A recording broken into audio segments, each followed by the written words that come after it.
So we're taking a look at pollution in this lesson, guys, and we all know what pollution is. We've seen it. You've maybe been in big cities where you've seen things like this picture right here, where it kind of looks like a foggy day, but it's actually just the pollution that's in the air. I mean, pollution is everywhere, and we know that, and it has far-reaching effects and affects many different environments.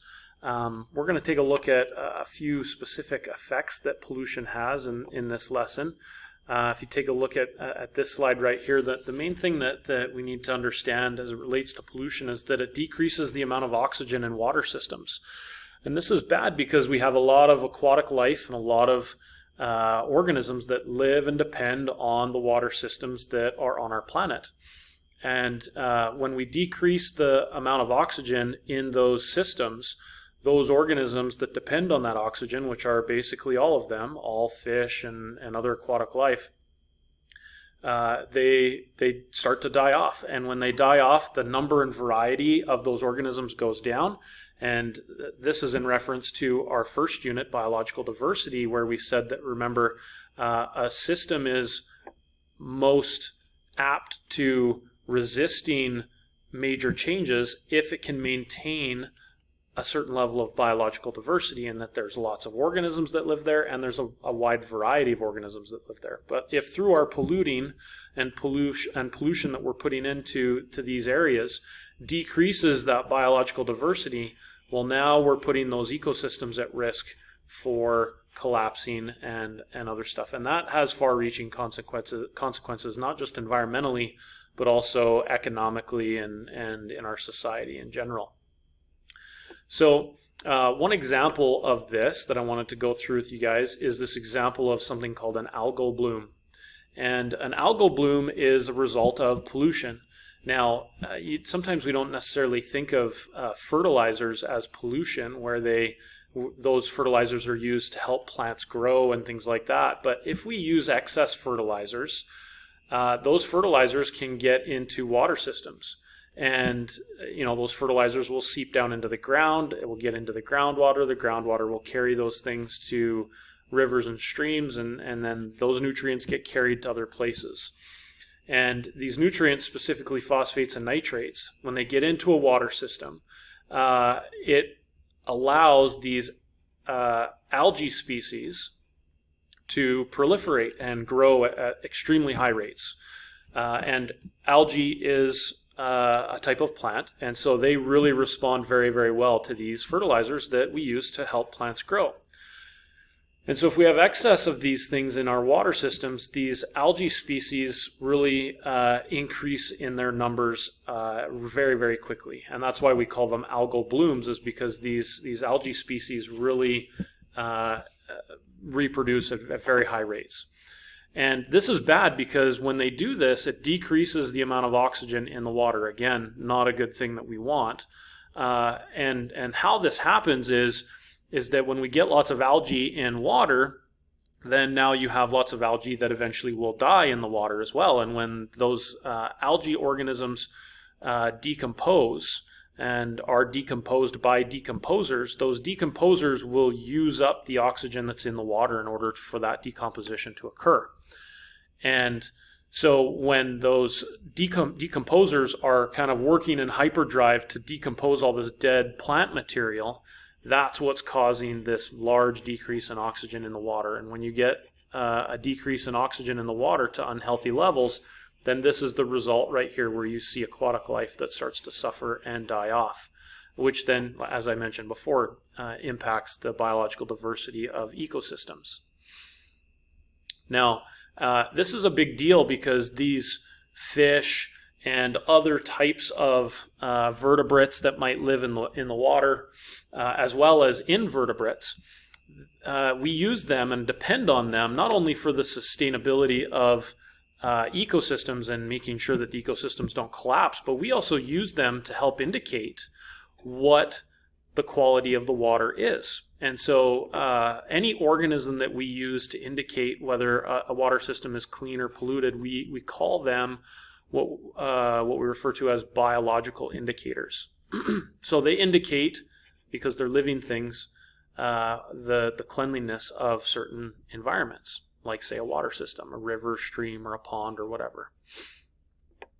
And so if we're killing off those biological indicators, then it makes it a little bit harder for us to be able to identify certain things about those water systems. Or if those certain vertebrates or invertebrates are absent from those water systems, then that kind of starts to indicate to us, hey, this ecosystem is not in a healthy way, and we need to try and figure out what's wrong so that we can hopefully try and correct the problem. Now, types of invertebrates that you need to know actually for this class are found in your textbook, and I'll show you a clip of that and a picture of that in just a minute.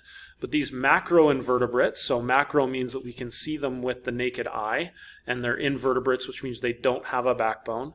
These are just small organisms that we use to indicate the water quality of certain water systems. So even at the fish pond here in McGrath, we can see different types of these organisms in the water, and if we see them there, then that tells us that, hey, the fish pond ecosystem is in a pretty stable way. So here in your textbook on page 230 is a really good diagram showing how we use organisms, living things, to indicate the water quality of a particular system.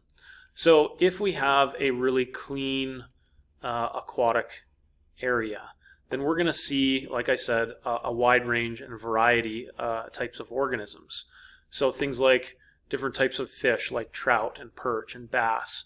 And then we're going to see some macroinvertebrates, things like mayflies, stoneflies, and caddisfly larvae. And I'll show you some pictures of what those look like as well in just a minute. But if we have concentrations that sort of dip below this 8 parts per million level, then we start to get into some of these zones where we don't have as many of these organisms present, and we start to see some other types of organisms that start to thrive in some of these conditions. So other types of fish like carp and catfish, these guys thrive in waters that have a little bit lower concentration of oxygen, as well as leeches. And this is referred to as the decomposition zone. And then we can get into a septic zone where the concentration of oxygen is very low, 2 parts per million, and fish just cannot exist in these types of conditions. We see things like worms and mosquito larvae and midge larvae, and this is just a really dirty type of environment. And so depending on what organisms we see in that particular water system is going to tell us a little bit about the concentration of the oxygen levels in the water. And that's something that we need to know.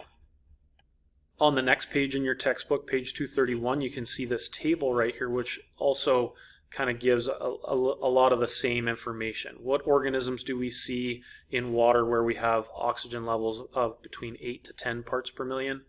What organisms do we see in water qualities that have oxygen levels between 4 to 8 parts per million, and then 0 to 4 parts per million? And you can see these names of these organisms here.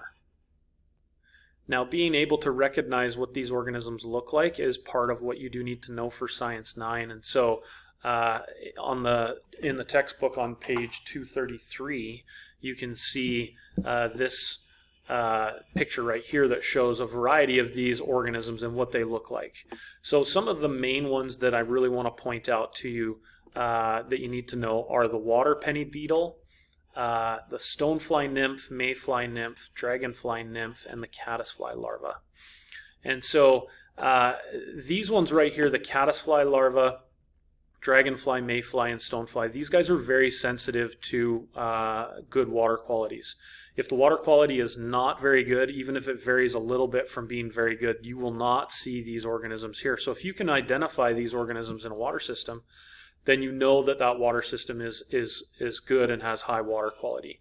Same thing with the water penny beetle. The one that's tricky here, though, is that the dragonfly, mayfly, and stonefly are kind of hard to distinguish between each other. And so here's the main feature that I always point out to help kids identify which one's which. So the dragonfly nymph kind of has this one prong coming out the back end of its body. The stonefly nymph has these 2 prongs coming out the back end, and the mayfly nymph has these 3 prongs coming out. The caddisfly larva is just a larva in a really sort of hard, rocky shell. And you can't really see that very well in this picture, but if you were to Google some images of that, you'd be able to see that. And then the water penny beetle are pretty easy to identify as well. And if you can determine the difference between these three, then you really are where you need to be. Worms, we know what those look like, and so all worms kind of look the same, and they're all in bad water quality. And that's it, guys. That's what you need to know. You need to be able to identify biological indicators, specifically these macroinvertebrates, and the water systems on page 230. That diagram is a very, very important one where it shows what organisms exist in clean zone, decomposition zone, and septic zone types of water qualities. So that's it. Thanks, guys, for watching.